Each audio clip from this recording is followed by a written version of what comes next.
دو قرآن کریم کی آیتیں تلاوت کی ہیں اور ایک نبی کریم سرور دو عالم صلی اللہ علیہ وسلم کی حدیث پڑھی ہے، انہی کی تھوڑی سی تشریح کرنا چاہتا ہوں۔ پہلی آیت میں اللہ تبارک و تعالی نے فرمایا یا ایھا الذین آمنوا اتقوا اللہ وکونوا مع الصادقین۔ یا ایھا الذین آمنوا، اے ایمان والو، اتقوا اللہ، اللہ سے کا رعب اپنے دل میں رکھو، تقوی اختیار کرو۔ اور قرآن کریم میں جگہ جگہ ہمیں آپ کو تقوی اختیار کرنے کا حکم دیا گیا ہے۔ ایک جگہ یہ فرمایا کہ یا ایھا الذین آمنوا اتقوا اللہ حق تقاتہ ولا تموتن الا وانتم مسلمون۔ اللہ سے ڈرو اور ایسا ڈرو جیسے اس سے ڈرنے کا حق ہے، اور تمہیں موت جب بھی آئے تو اس حالت میں آئے کہ تم اللہ کے فرما بردار ہو۔ جگہ جگہ قرآن کریم میں تقوی کا حکم دیا ہے، لیکن یہ آیت جو میں نے پڑھی ہے، اس آیت میں اللہ تبارک و تعالیٰ نے تقوی اختیار کرنے کا طریقہ بھی بتایا۔ یعنی یہ حکم تو ہے کہ تقوی اختیار کرو۔ تقوی اختیار کرنے کا معنی کیا ہے؟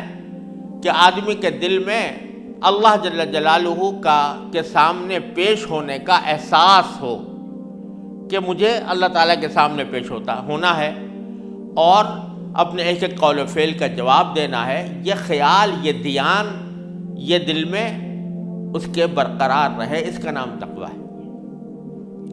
یعنی یہ کہ جب آدمی کوئی اپنے کسی بڑے کے سامنے جاتا ہے یا کسی ایسی ذات کے سامنے جاتا ہے جس کی اس کے دل میں عظمت ہو اور محبت ہو، تو وہ ذرا محتاط ہو جاتا ہے اور یہ دیکھتا ہے کہ میرے کوئی کام ایسا نہ ہو کہ اس بڑے کی مرضی کے خلاف ہو جائے اور اس کے شان کے خلاف ہو جائے۔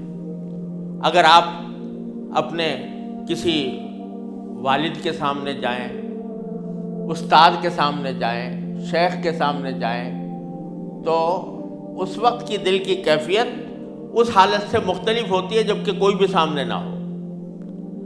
اور اگر فرض کرو کسی شخص کو دعوت دی جاتی ہے کہ کسی ملک کے سربراہ نے اس کو بلایا ہے اور وہ اس کے ایوان میں، اس کے محل میں داخل ہو رہا ہے، تو جب داخل ہوگا تو اس کے دل میں ایک چھٹک ہوگی کہ بھئی میں ایک بڑی جگہ جا رہا ہوں، کہیں ایسا نہ ہو کہ مجھ سے کوئی ایسی بات سرزد ہو جائے کہ جو یہاں کے آداب کے خلاف ہو، اور اس کے نتیجے میں میرا آنا جو ہے وہ بجائے فائدے کے نقصان کا سبب بن جائے۔ یہ ایک دل میں ٹھٹک پیدا ہو۔ اور میں مثال دیا کرتا ہوں کہ ایک عرصے دراز پہلے میرا امریکہ جانا ہوا، تو وہاں ٹیکساس میں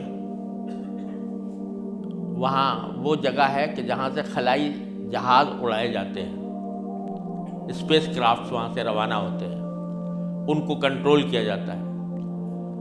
تو ہمیں دکھانے کے لیے لوگ لے گئے وہاں پر، اور یہ 9/11 سے پہلے کی بات ہے۔ تو جب ہم وہاں پر پہنچے تو دیکھا کہ آدمی بڑے آرام سے آ جا رہے ہیں، کوئی بظاہر سیکورٹی بھی نظر نہیں آ رہی، کوئی پولیس والے بھی نظر نہیں آ رہے، یہاں تک کہ عین کنٹرول روم کے پاس لے جا کر سارا نظارہ کرایا جاتا تھا کہ اندر کیا ہو رہا ہے۔ کوئی پولیس نہیں، کوئی سیکورٹی نہیں، کوئی فوج نہیں جو نگرانی کر رہی ہو، لیکن دروازے پر ایک بورڈ لگا ہوا تھا۔ بورڈ یہ لگا ہوا تھا کہ یو آر واچڈ، یہ جملہ دروازے کے اوپر لکھا ہوا تھا۔ آدمی وہ پڑھتا اور پڑھ کر ٹھٹک جاتا کہ میری نگرانی ہو رہی ہے، مجھے دیکھا جا رہا ہے، اور میری ہر نقل و حرکت جو ہے وہ کسی کے سامنے ہے، تو ٹھٹک جاتا تھا۔ تو میں اس وقت مجھے خیال آیا کہ یہ جملہ کہ یو آر واچڈ، یہی قرآن نے کہا ہے کہ ان اللہ بما تعملون بصیر، جو کچھ تم کر رہے ہو اللہ تبارک و تعالیٰ اس کو دیکھ رہا ہے۔ تو اگر یہ احساس ہمارے دل میں پیدا ہو جائے کہ ہم کسی کی نگاہ میں ہیں، کوئی ہماری نگرانی کر رہا ہے، اور کسی کے پاس جا کر ہمیں اپنے اقوال و افعال کا جواب دینا ہے، تو اسی کا نام تقویٰ ہے۔ یہی ٹھٹک، یہی جھجک جو اس تصور سے پیدا ہوتی ہے کہ اللہ تبارک و تعالیٰ میرے کے سامنے ہوں اور مجھے اس کے سامنے جواب دینا، یہ تقویٰ ہے۔ اس تقویٰ کو حاصل کرنے کا ایک آسان طریقہ اللہ تبارک و تعالیٰ نے اس آیت کریمہ میں بتایا۔ تقویٰ حاصل کیسے ہو؟ تو فرمایا کونوا مع الصادقین، یعنی سچے لوگوں کی صحبت اختیار کرو، اپنی صحبت کو درست بناؤ، اپنا اٹھنا بیٹھنا، اپنا کھانا پینا، اپنا ملنا جلنا، اپنا رہنا سہنا، اپنے تعلقات ایسے لوگوں سے ہوں کہ جن کے دل میں اللہ تعالیٰ کی عظمت، محبت اور اس کا خیال ہو۔ تو صحبت اپنی درست کرو گے، اپنی اٹھنا بیٹھنا ایسے لوگوں کے ساتھ رکھو گے، تو خود بخود تمہارے دل میں انشاءاللہ تقویٰ پیدا ہوگا۔ تو یہ فرمایا کہ تم تقویٰ اختیار کرو اور سچے لوگوں کی صحبت اختیار کرو۔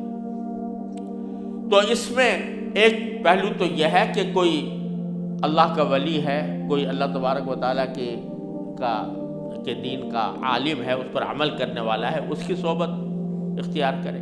ایک پہلو یہ ہے کہ اپنا ماحول ایسا بناؤ، اپنے دوست احباب ایسے پیدا کرو، اپنے اندر خود ایسا ماحول تیار کرو کہ وہ ماحول خود تمہیں تقویٰ کی طرف لے جائے۔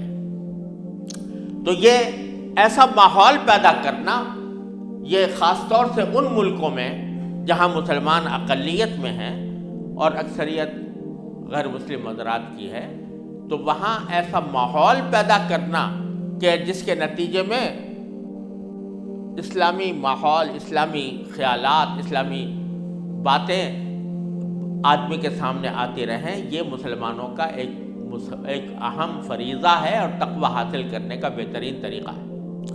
تو یہ جو سینٹر قائم ہوتے ہیں، ان کا مقصد یہی ہوتا ہے کہ مسلمان آپس میں ملے جلے رہیں، گھلے ملے، ایک دوسرے کے دکھ درد کو بھی پہچانیں، ایک دوسرے کے ساتھ اٹھنے بیٹھیں، اور اس کے نتیجے میں اسلامی اخلاق، اسلامی آداب، اسلامی تعلیمات وہ خود بھی حاصل کریں، سیکھیں بھی، اور اپنی اولاد کو بھی کی طرف بھی منتقل کریں۔